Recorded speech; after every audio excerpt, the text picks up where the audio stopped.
বাংলাদেশের পিচ দেখে যেন চোখ কপালে উঠেছে অস্ট্রেলিয়ানদের। একটা সময় বাংলাদেশকে স্পিনের স্বর্গরাজ্য হিসেবে চিনত বিশ্ব ক্রিকেট।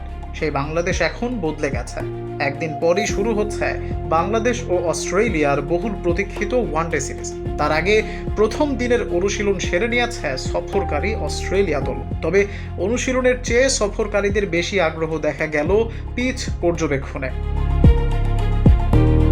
খুঁটিয়ে খুঁটিয়ে উইকেট দেখলেন অজি ক্রিকেটাররা, আর সেই পিচ দেখেই যেন অবাক। কারণ এই উইকেট সেই পুরনো বাংলাদেশের উইকেট নয়।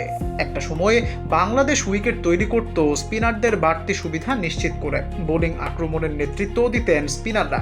ফলে বিদেশি দলগুলো বাংলাদেশে এলেই স্পিন ঘূর্ণির জন্য প্রস্তুতি নিত। কিন্তু সময়ে বদলেছে বাংলাদেশ ক্রিকেটের দর্শনও। এখন বাংলাদেশের বোলিং আক্রমণের নেতৃত্ব দিচ্ছেন পেসাররা। গতি আর আগ্রাসনই এখন টাইগারদের অন্যতম বড় অস্ত্র। সেই কারণেই গত কয়েক বছর ধরে দেশের মাঠে তৈরি হচ্ছে স্পোর্টিং পিচ, যেখানে সুবিধা পাবেন পেসাররা, আবার ব্যাটাররাও পাবেন রান। বাংলাদেশ অস্ট্রেলিয়ার পিচও তৈরি হচ্ছে সেভাবেই। তাই তো মিরপুরের এই নতুন রূপ দেখে অজিরা কিছুটা বিস্মিতই বটে। দীর্ঘ প্রায় ১৯ বছর পর ওয়ানডে সিরিজ খেলতে বাংলাদেশে এসেছে অস্ট্রেলিয়ানরা।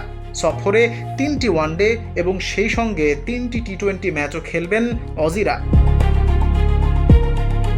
৩ ম্যাচের ওয়ানডে সিরিজের ম্যাচগুলো হবে মিরপুরে, আর টি-20 সিরিজের 3টি ম্যাচই হবে চট্টগ্রামে। রঙিন পোশাকের ক্রিকেটে সম্প্রতি দারুণ ফর্মে আছে বাংলাদেশ। ফলে ক্রিকেটের সবচেয়ে সফল দলটার বিপক্ষে মাঠে নামার আগে বাংলাদেশও বেশ আত্মবিশ্বাসী। মনে করা হচ্ছে মাঠের লড়াইটা হবে হাড্ডাহাড্ডি।